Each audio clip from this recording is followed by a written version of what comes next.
வீட்டுல சின்ன குழந்தைகள் இருக்கும் இல்லையா, சின்ன குழந்தைகள். அந்த குழந்தைகள் வந்துட்டு நைட்ல நெட்டி வந்துருச்சுட்டு அழுகுவாங்க, சில நேரத்துல நைட்ல சிரிப்பாங்க, சில நேரத்துல அழுகுவாங்க, நைட்ல தூங்க மாட்டாங்க, நெட்டி எந்திரிச்சிட்டு பயங்கரமா அழுதுட்டே இருக்கும். நீங்க ஒண்ணு பண்ணுங்க, குழந்தை தானே, அதுக்கு ஒண்ணும் தெரியாது இல்லையா, கொஞ்சம் விபூதி எடுத்துட்டு கையில வச்சுட்டு ஓம் நம சிவாயா அப்படின்னு அந்த விபூதியில எழுதணும். கையில இப்படி போட்டுட்டு ஓம் நம சிவாயா அப்படி அந்த விபூதியில எழுதிட்டு அது வந்து ஓம் நம சிவாயா அப்படின்னு அந்த குழந்தையோட நெட்டியில எழுதுற மாதிரி பண்ணுங்க.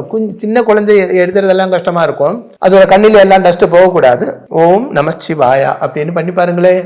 கண்டிப்பா அந்த குழந்தை சந்தோஷமா நிம்மதியா சாந்தமா அப்ப தூங்கத்தான் செய்யும். இது பல பேருக்கு நான் சொல்லி கொடுத்துருக்கேன். அவங்க வந்து சொல்லப்பட்ட அனுபவங்கள் தான் உங்களிடம் நான் சொல்றேன். எல்லா வீடியோயிலும் அப்படித்தான். அப்ப அந்த மந்திரத்துக்கு இது ஒரு பெரிய ஆளா இருந்தா அவரோட மனசுல ஏதோ சுவாதீனிச்சாச்சு அப்படி எல்லாம் சொல்லலாம். இது குழந்தை தானே, அதுக்கு ஒண்ணுமே தெரியாது. அப்போ இந்த மந்திரங்கள்